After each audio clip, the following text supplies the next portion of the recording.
Hello, my name is Doris Green, and I am the director of the New York State Caregiving and Respite Coalition, and I am a working caregiver. If you are an employer or a caregiver trying to balance work and caregiving for someone you love, this message is for you. For employers, it is critical to understand the unique and significant challenges that caregivers face in balancing work and family. It is also imperative that employers pay particular attention to caregiver needs and work to create a culture of flexibility and support.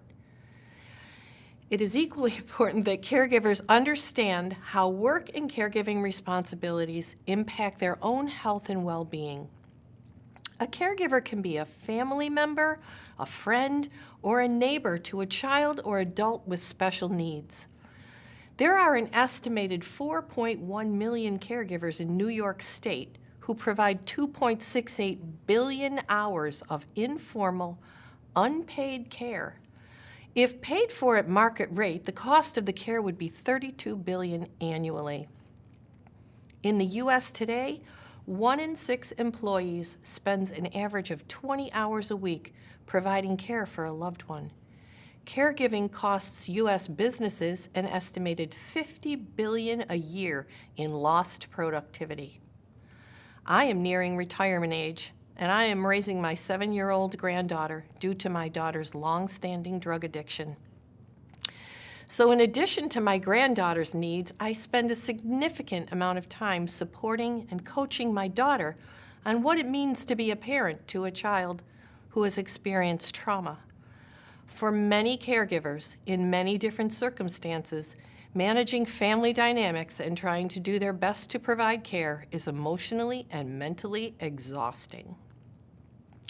Because I am in a workplace that allows me to flexibly manage my time, I have been fortunate to be able to continue to work through multiple caregiving episodes in my life. There are many caregivers that do not have that luxury. Many of these caregivers are forced to leave their jobs, causing financial hardship and leaving gaping holes in the organizations that they leave behind. And although New York leads the way in caregiver supports through paid family leave, there is much more that an employer can do to retain valuable employees and support their caregiving roles. Harvard Business School conducted a survey with employers and working caregivers. They found that businesses are not often aware if employees are in caregiving roles at all. In fact, in this study, only 24% of employers believed that caregiving influenced a worker's performance. In contrast, more than 80% of the employees surveyed reported that caregiving affected their productivity. The New York State Caregiving and Respite Coalition can help. For employers, understand your workforce. The coalition can assist with a free workplace survey to assess the specific caregiving workforce needs in your organization. We can also provide education and resources to supervisors about managing caregivers in the workforce. And we can provide courses for caregivers, helping them to navigate their journey at work and at home. And for working caregivers, the coalition works to build a sustainable system of respite across the state. Respite is simply a break for a caregiver so that they have the time and space to care for themselves. Respite comes in many forms, shapes, and sizes. There are a few things that you can do. First, call New York Connects, 1-800-342-9871. A New York Connects advisor can steer you toward the specific resources and services in your area of the state.